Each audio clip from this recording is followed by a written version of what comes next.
trying to take money away from you. And this is a misfortunate granny over in the County Limerick who likes to feed the birds. Has the world? I want to go. You know those 3 people that are voting on an island off the west coast of it? I want to be one of those. I want to go and live on that island. I want to be one of those 3. Maybe they'll let a 4th live out there. Go and live in the Blaskets. Have they broadband? I could broadcast from the Blaskets. I just want to get off this big island and go to a smaller one. She's been fined €150 for feeding the birds. She got a fine from her local council. I mean, good God Almighty. She loves birds. She throws out food for seagulls. She loves to feed.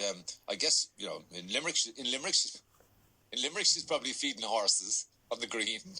Anyway, it's €150 fine for feeding the birds. I mean, it's like people who get fined when they go along and they try to recycle or put their bottles at the bin bag, at the bottle bank, or indeed bags of clothes at the St. Vincent de Paul recycling bins, and they leave the bags down, and because the bins are full. Like, why in the name of God would you fine them €150 and they doing the right thing? It's not their fault, right, that the bins are full.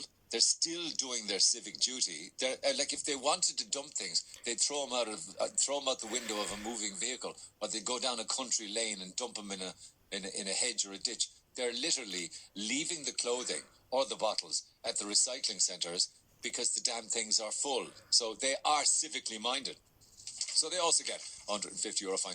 And that's wrong all day long. I believe it really is. I don't know whether you'd agree with me or disagree. Text 086 8104 106. Storm Kira is blowing up a storm. Please tell Neil Prendeville to keep his smart comments about Limerick people and horses to himself, considering what a no-go zone Kip Cork is at the moment.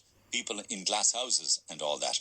So fair enough, a couple of corrections there. And also, I was saying, because this is a leap year, 366 days in this year, we should all be entitled to an extra day's pay or an extra day's holiday because of the extra day in the year. Anita says, can you please tell Neil that you don't get a day of annual leave for every day worked? That makes no sense. My understanding is it works out as 1 day's annual leave for every 100 hours worked, says Anita. Okay, well, it was a good thought anyway, wasn't it? If there was an extra day in the year, that would mean you technically